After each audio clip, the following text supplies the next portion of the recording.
Story 1. Let me start from the beginning. 3 years ago, my partner and I split up after 8 years together. We'd been saving for a house, and the breakup left me with half our savings and a lot of emotional baggage. I decided to focus on my career as a graphic designer, pouring myself into freelance work that let me save aggressively. Last year, I finally found the perfect fixer-upper in a quiet suburban neighborhood. It wasn't much to look at: peeling paint, outdated kitchen, and a backyard that resembled a jungle, but it had good bones and, most importantly, potential. I bought it at a great price and spent 6 months renovating it myself with help from my dad, who used to work in construction. Weekends, evening, holidays, every spare moment went into turning that neglected house into my dream home. I learned to tile, refinished the hardwood floors, and painted every wall. The transformation was incredible. The once shabby exterior now sported a modern gray with white trim, and I'd converted the overgrown backyard into a peaceful garden retreat. I'd been living in my finished home for about a month when the trouble started. I was working from my home office when I heard a knock at my door. Standing there was a woman I'd seen around the neighborhood, though we'd never spoken. "Woman, hi, I'm from 2 streets over. I've been watching your renovation. Your house looks amazing now." Me, thanks. It was a lot of work, but I'm happy with how it turned out. Woman, I just had to come see it up close. Do you mind if I look inside? The request caught me off guard. I didn't even know this person's name. Me, actually, I'm in the middle of work right now. Maybe another time. Her smile faltered slightly. Woman, oh, come on. Just a quick peek. I have some friends who'd love to see what you've done with the place too. Me, sorry, but no. I'm really busy today. Woman, you live here all alone, right? I've seen you coming and going by yourself. The question felt invasive, and I was getting uncomfortable. Me, I need to get back to work. Have a nice day. I closed the door, feeling uneasy but figuring that would be the end of it. I was wrong. The next day, I came home from grocery shopping to find the same woman standing in my front yard with 2 other people, pointing at my house and gesturing as if she were giving a tour. I parked and walked over, my groceries still in the car. Me, excuse me, what are you doing? Woman, oh, there you are. I was just showing my friends your beautiful renovation. Me, on my property? Without asking me. Woman, it's just the outside. No harm done. Friend, the house really is gorgeous. Are you planning to sell? We're looking to move into this neighborhood. Before I could answer, the woman jumped in. Woman, she might be. She's single, no kids. This house is really too big for just one person. I was shocked by her presumption. Me, I'm not selling. This is my home, and I'd appreciate it if you'd all leave now. The woman gave me a tight smile. Woman, well, think about it. My friend here would pay you good money, and this neighborhood really needs more families. Schools are nearby that nobody in your house is using. I stood my ground until they left, then brought in my groceries, feeling disturbed. Who was this woman, and why did she care so much about my house? Over the next week, I learned more about her from other neighbors. She was a single mother with 2 children who had been renting in the area for years.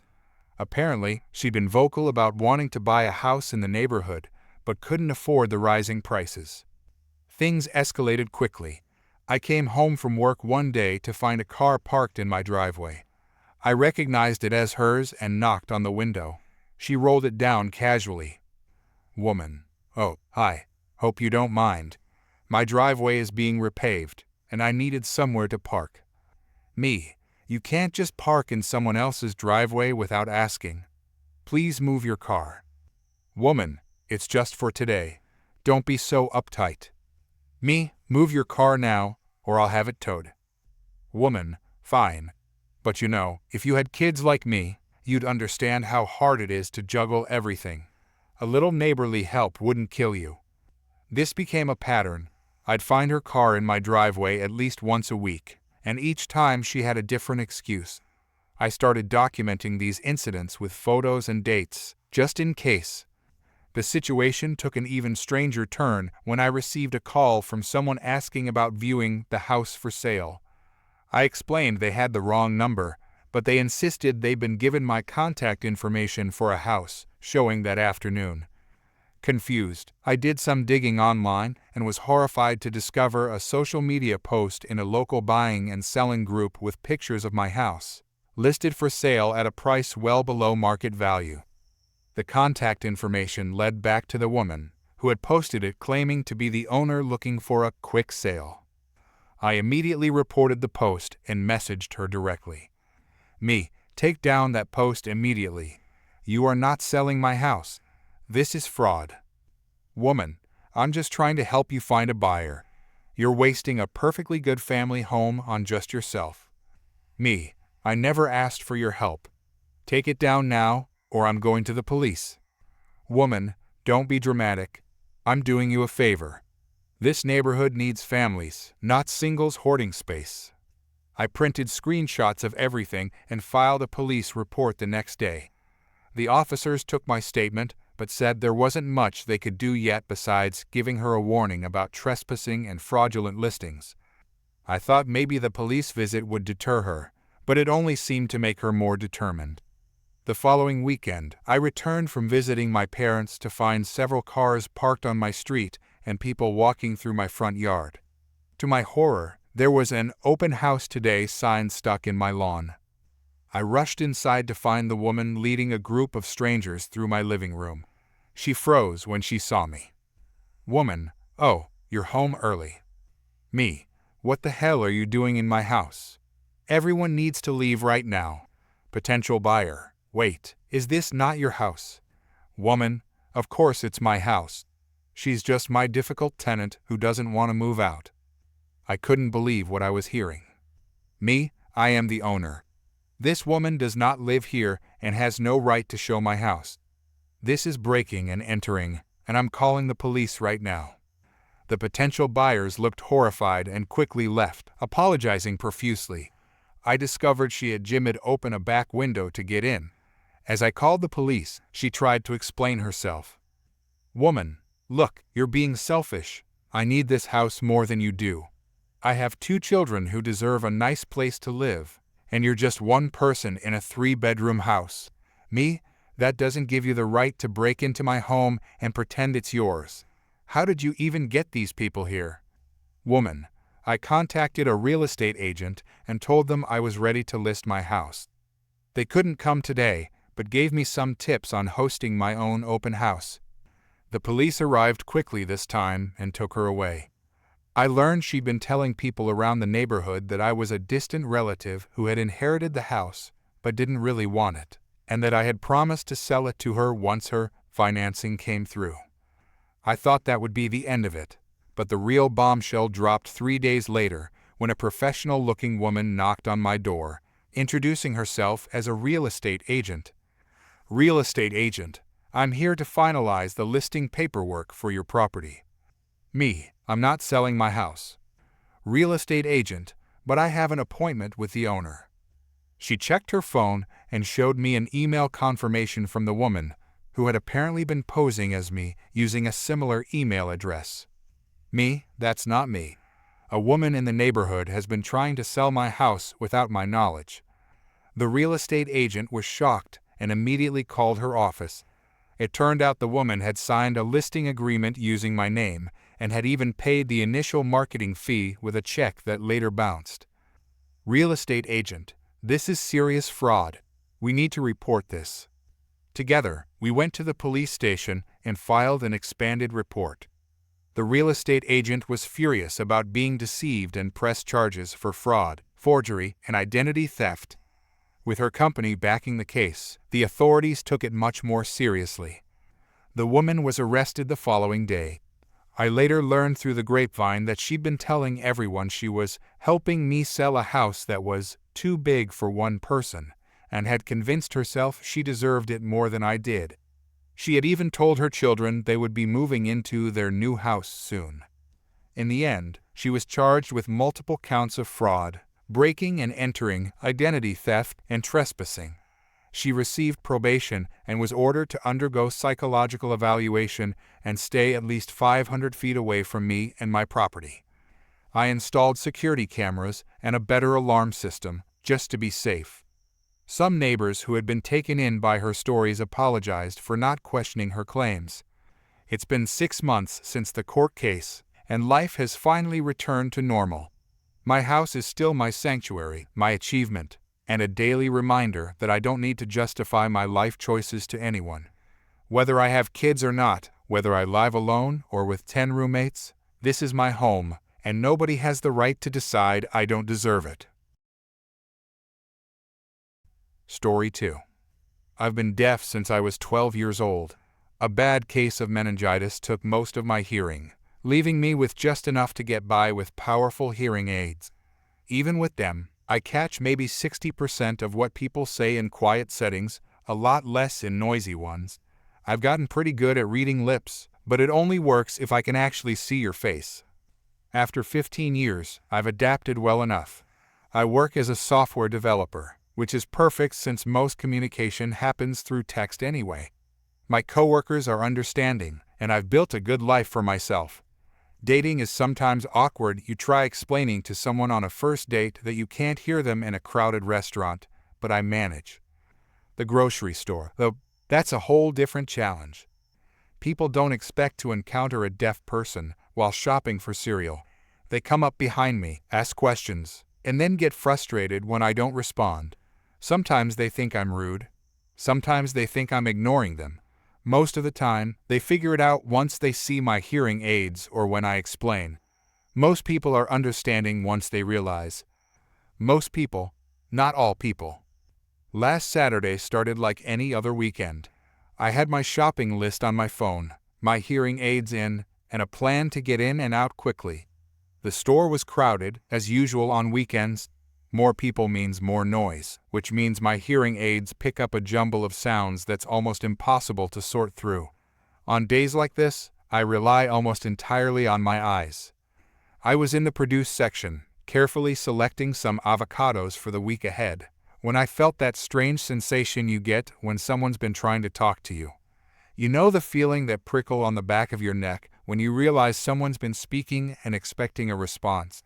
I turned around, but there was nobody directly behind me. I went back to my avocados. I needed ones that would be ripe in a couple of days, not too soft, but not rock hard either. I was focused on this mundane task when suddenly a shopping cart slammed into mine.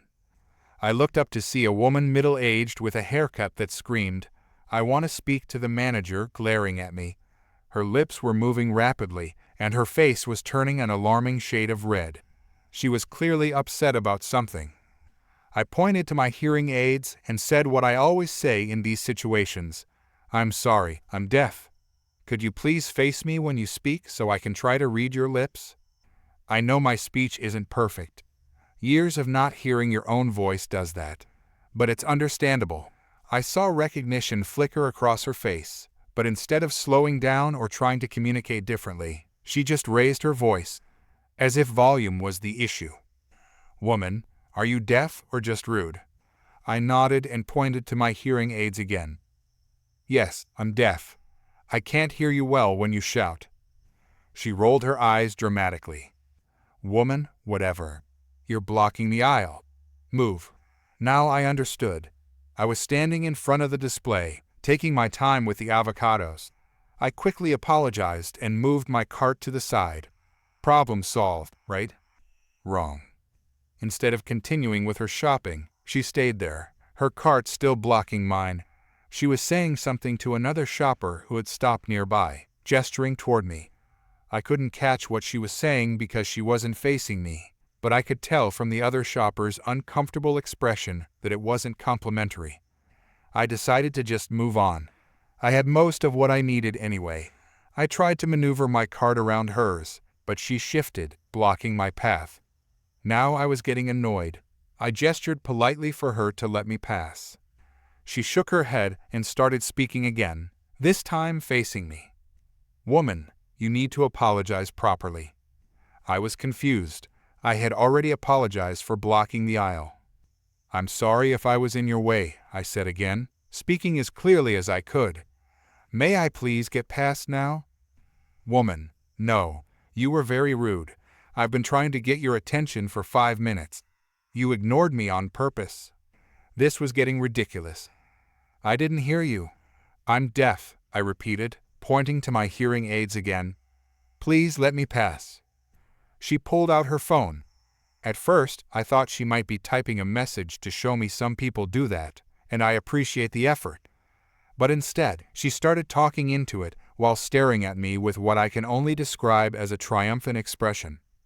I didn't realize what was happening until about 10 minutes later, when 2 police officers appeared at the end of the aisle. One of them approached me while the other spoke to the woman. I felt my stomach drop. This couldn't be happening. The officer who approached me was saying something, but I couldn't quite catch it with all the background noise. I pointed to my hearing aids. "I'm deaf," I explained. "Could you please face me directly and speak clearly so I can try to read your lips?" The officer's demeanor changed immediately. He nodded and positioned himself directly in front of me, speaking slowly and clearly. "Officer, sir, we received a call about an aggressive customer. Can you tell me what happened?" I explained the situation as best I could. How I hadn't heard the woman trying to get my attention. How I'd apologized once I understood I was blocking her way. How she wouldn't let me leave. The officer nodded and held up one finger in the universal "wait a moment" gesture. He went back to his partner and the woman, who was now gesturing wildly. I couldn't hear what was being said, but I could see the conversation wasn't going well for her. The second officer was looking at her with increasing skepticism. After a minute or so, the first officer returned to me. "Officer, sir, the woman claims you threatened her when she asked you to move." I shook my head emphatically. "That's not true. I never threatened her. I apologized for being in her way. I can't even hear well enough to know what she was saying until she faced me." The officer nodded. "Officer, do you have ID with you?" I nodded and pulled out my wallet, handing him my driver's license. It has a designation indicating I'm deaf, which sometimes helps in situations like this. The officer looked at it, nodded, and handed it back. "Officer, wait here, please." I watched as he returned to his partner and the woman. The 3 of them talked for a while, with the woman becoming increasingly agitated. I saw her point at me several times, her face contorted with anger. The officers remained calm, which seemed to make her even more upset. Finally, the first officer returned to me, while his partner stayed with the woman. "Officer, sir, we've reviewed the store's security footage. It confirms your account of events. The woman called 911 claiming you were being aggressive and threatening, which is clearly not the case. We're going to need you to stick around for a few more minutes to give a statement." I nodded, relieved that they believed me. I watched in disbelief as the second officer took out handcuffs and began reading the woman her rights. She looked shocked, as if this outcome had never crossed her mind. "Officer, we're arresting her for filing a false police report. She claimed you threatened her with physical violence, which the security footage clearly shows didn't happen. Filing a false report is a serious offense." I felt a mix of emotions watching her being led away. Relief that I wasn't in trouble. Satisfaction that her lie had backfired. But also a strange kind of sadness.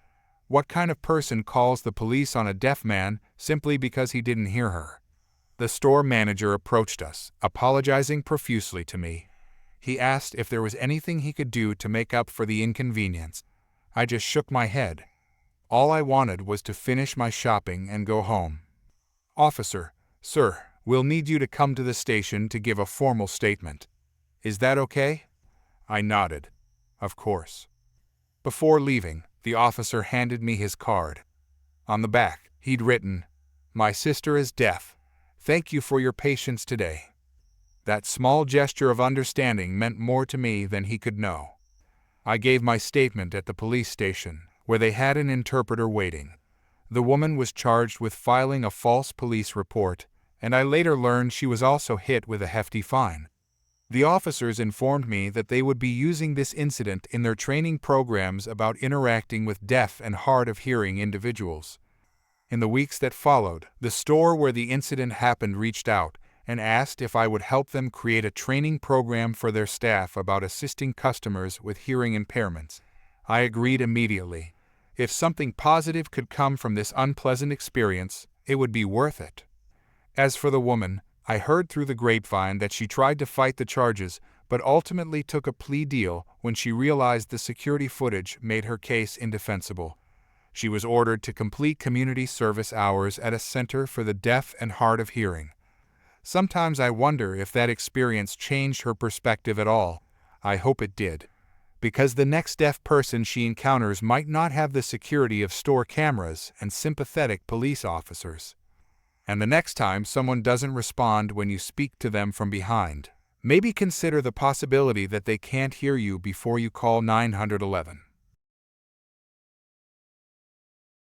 Story 3.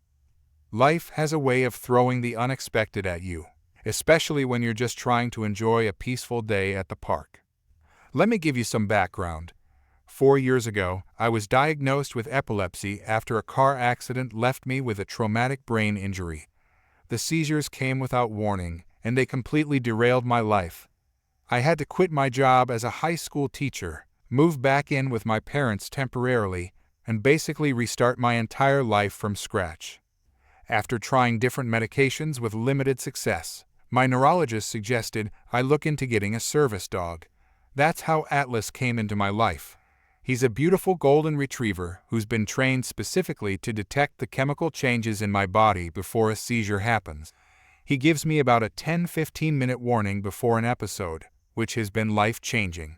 He's also trained to stay with me during a seizure, bark for help if needed, and even retrieve my emergency medication from my bag. With Atlas by my side, I was able to move back into my own apartment, start working remotely as an online tutor, and regain some independence. He goes everywhere with me: grocery shopping, doctor appointments, and our daily walks at the local park. Which brings me to yesterday's incident. It was a beautiful spring afternoon, and Atlas and I were enjoying our usual walk around the central park in our neighborhood. Atlas was wearing his service vest with clear "Service Dog Do Not Pet" patches, and I had my medical ID bracelet on as always. I noticed a woman with a kid who looked about 6 or 7 years old watching us as we walked past them. The kid was pointing at Atlas, and the woman was whispering something to him. I didn't think much of it at first. People are often curious about service dogs. I'm used to the stares and occasional questions, though I try to avoid lengthy conversations about my medical condition with strangers. I sat down on a bench to take a short break and check some emails on my phone. Atlas lay down at my feet as he's trained to do. After a few minutes, I heard footsteps approaching. Woman, excuse me, what a beautiful dog. My son really loves dogs, especially golden retrievers. Me. Thank you, but he's a service dog and he's working right now. I pointed to his vest, hoping she'd take the hint and move along. But instead, she sat down next to me on the bench. Woman. Oh, he doesn't look like he's working. He's just lying there. Can my son pet him? It'll just take a second. Me. I'm sorry, but no. He's a medical alert dog and needs to stay focused. The kid started whining and pulling on his mother's sleeve. Kid.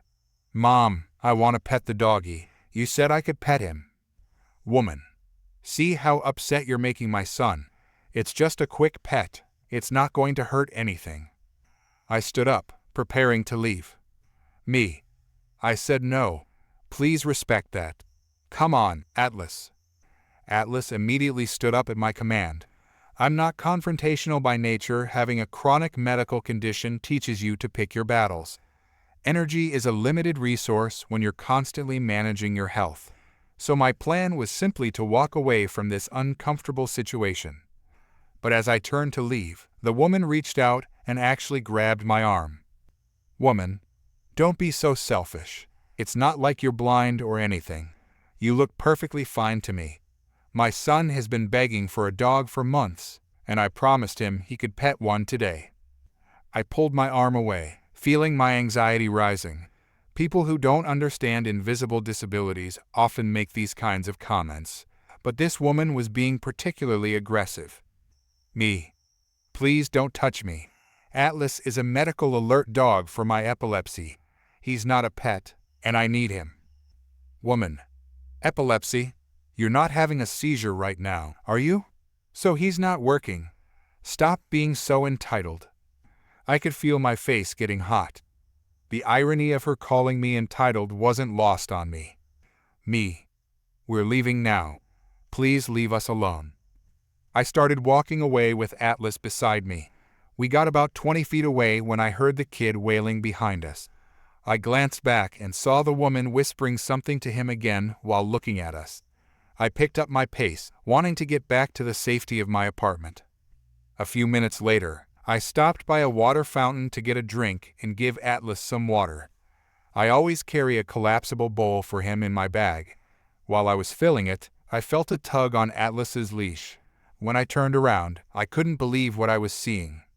The woman from earlier had actually unclipped Atlas's leash from his service vest and was trying to lead him away while her son clapped excitedly. Woman. Come on, doggy. Come with us. We'll give you a nice new home. I dropped the water bowl in shock. Me? What are you doing? Stop. That's my service dog. The woman started walking faster, trying to pull Atlas along while her son ran ahead of them toward the park exit. Woman. Finders keepers. You weren't appreciating him anyway. My son needs a cute doggy more than you do. I couldn't believe this was happening. My heart was racing, and for a moment I was afraid I might trigger a stress-induced seizure. But I managed to call out the command Atlas, and I had practiced hundreds of times. Me, Atlas, come. Without hesitation, Atlas pulled away from the woman and ran straight back to me, positioning himself at my left side as he's trained to do. The woman stood there with the empty leash in her hand, looking stunned. Woman. No, bad dog, come back here. She tried to approach us again, but I had already pulled out my phone and dialed 911. Me. I need help at Central Park. A woman just tried to steal my service dog. The woman's face changed when she heard me talking to the police. She grabbed her son's hand and started walking quickly toward the parking lot. Me. To the 911 operator. She's leaving now, heading toward the north parking lot. She's wearing a red shirt and jeans, has blonde hair in a ponytail, and has a young boy with her. Thankfully, there was a patrol car nearby that arrived within minutes. I was still shaking as I explained what happened to the officers. They took my statement and then drove toward the parking lot. About 10 minutes later, they returned with a woman in the back seat of the patrol car. They asked me to confirm it was the same person, which I did. One of the officers came over to talk to me while his partner stayed with the woman. Officer. We caught her trying to leave the parking lot. She claims there was a misunderstanding and that she thought the dog was a stray. But multiple witnesses saw her talking to you earlier, and the park has security cameras that likely captured the whole incident. The officer explained that attempting to steal a service animal is actually a serious offense. In our state, service dogs are considered medical equipment under the law, and interfering with them can result in significant penalties. The woman was being arrested for attempted theft and for violating laws protecting service animals. While the officer was explaining this, the woman was shouting from the patrol car. Woman. This is ridiculous. It's just a dog. I was just trying to make my son happy. That person doesn't even look disabled. The officer shook his head. Officer. Some people just don't get it. Are you okay? Do you need medical assistance? I assured him I was fine, just shaken up. Atlas had done his job perfectly, staying calm throughout the whole ordeal and returning to me immediately when called. I gave him extra treats and praise when we got home. The officer took my contact information and told me they would be in touch about pressing charges. He also suggested I might want to file for a restraining order, just in case. That night, I got a call from the police station informing me that the woman was being charged with attempted theft, harassment, and violating disability protection laws. Apparently, when they ran her information, they discovered she had a history of similar entitlement-related incidents, including trying to use someone else's disability parking permit because she didn't want to walk far with groceries. As I write this, I'm still processing what happened. Atlas is lying at my feet, as loyal and vigilant as ever. Tomorrow we have to go to the station to make a formal statement, but the officers assured me that with the witness statements and security footage, the case against her is solid. I'm sharing this story partly to process my own feelings about it, but also as a reminder that service dogs are essential medical aids for many people with disabilities, visible or invisible. They're not pets, and they have a crucial job to do. And thankfully, when someone tried to interfere with that, the law was on our side.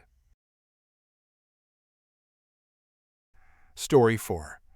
I work at a marketing agency where I've been for 5 years, working my way up to senior graphic designer. I invited my whole department to my wedding, including this guy from account management. He's great, always friendly and helpful. His wife, however, is another story. I'd met her at company events before. She always complained about something: the food wasn't good enough, the activities weren't sophisticated enough. Classic entitled behavior, but I never expected it to directly impact my wedding day.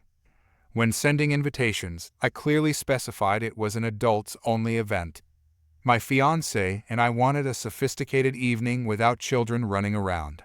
Plus, our venue had water features that could be dangerous for kids.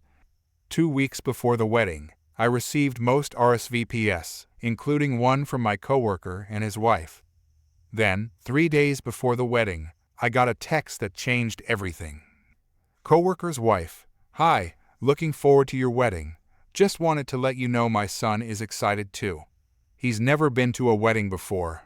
I was confused since I had clearly stated it was adults only. Me: "Hi, thanks for the message. Just to clarify, as mentioned on the invitation, we're having an adults-only wedding." Coworker's wife: "Oh, I saw that, but I figured it wouldn't be a problem for just one child. He's very well behaved." Me: "I'm sorry, but we've made this decision for all our guests. Our venue has several water features that could be dangerous for children." Coworker's wife: "Well, can't you make an exception? We couldn't find a babysitter." Me: "I'm afraid not. If finding childcare is difficult, I understand if you need to decline." I thought that would be the end of it. Then, the day before my wedding. Coworker's wife: "I've been thinking about your situation. I know wedding days can be stressful, but honestly, all you're really doing is walking around in a dress and taking pictures. You'll have plenty of downtime. Why don't you watch my son during the reception?" I was stunned. Did she seriously just ask me, the bride, to babysit her child at my own wedding? Me: "I think there's been a misunderstanding. I will be quite busy during my entire wedding day. I won't have time to watch anyone's child." Coworker's wife: "Don't be so selfish. It's just for a few hours. You'll mostly be sitting around anyway once the ceremony is over." My fiancé saw how upset I was getting and took over. Fiancé: "This is bride's fiancé. We've made our position clear. Our wedding is adults only. Please respect our wishes or don't attend." End of discussion. We didn't receive a response after that. On my wedding day, everything was perfect until I spotted my coworker looking uncomfortable near the entrance. His wife was there with a boy who looked about 8 years old. When she saw me, she smiled as if nothing was wrong. Coworker's wife: "There's the beautiful bride. Congratulations. This is my son. I've already told him you'll be showing him around and keeping an eye on him while we enjoy the party." I was speechless. My coworker looked mortified. Coworker: "I'm so sorry. I didn't know she was planning this. We had a babysitter, but she canceled, and then my wife insisted we bring him anyway." Coworker's wife: "Oh, stop it. It's fine. The bride already agreed to help out." Me: "I absolutely did not agree to that. In fact, I specifically told you not to bring him." Coworker's wife: "Well, we're here now, and you can't expect us to leave. Don't be dramatic. It's not like you're doing anything important now that the ceremony is over. My fiancé joined us, putting his arm around me protectively. Fiancé, is there a problem? Me. They brought their child after we specifically said not to, and now she expects me to babysit him during our reception. Fiancé, that's completely unacceptable. We made it clear this was an adults-only event. Coworker's wife, fine, if you're going to be so unwelcoming, we'll just leave. Come on, honey. She turned to leave, but instead of taking her son with her, she nudged him toward me. Coworker's wife, I'll be back in a few hours. He already ate lunch, but he'll need dinner around 6. No sweets, he gets hyperactive. Before anyone could react, she walked out the door. Her husband looked like he might pass out from embarrassment. Coworker, I am so sorry. I had no idea she would do this. I'll take him home right now. The child looked confused and on the verge of tears. Me, it's not your fault either. I can see you're just as shocked as we are. My maid of honor stepped in. Maid of honor, I'll call security to make sure she can't get back in without her husband and son. My coworker knelt down to talk to his son. Coworker, hey buddy, I'm sorry, but we need to go home. Mom made a mistake. Child, but Mom said I get to stay at the party. Coworker, I know, but this is a grown-up party. We'll do something fun at home instead, okay? As they were leaving, my coworker turned to us once more. Coworker, I am genuinely horrified by what just happened. Please don't let this ruin your special day, and I promise you, this isn't over between my wife and me. This was the last straw. 2 days later, while on our honeymoon, I received an email from my coworker. He apologized again and informed me that he had told his wife he was filing for divorce. Apparently, this wasn't the first time she had pulled something like this, but it was the most egregious. He wrote that he had been unhappy for years but stayed for the kid. Watching her try to abandon their son at a wedding where they weren't even supposed to bring him had been his breaking point. He realized that staying together wasn't actually helping their child, it was exposing him to toxic behavior. When we returned from our honeymoon, my coworker had already moved out and was staying with his brother while sorting out custody arrangements. From what I hear, he's pursuing full custody due to his wife's pattern of irresponsible behavior. As for me, I now have a wedding story that no one can top. The audacity of some people never ceases to amaze me.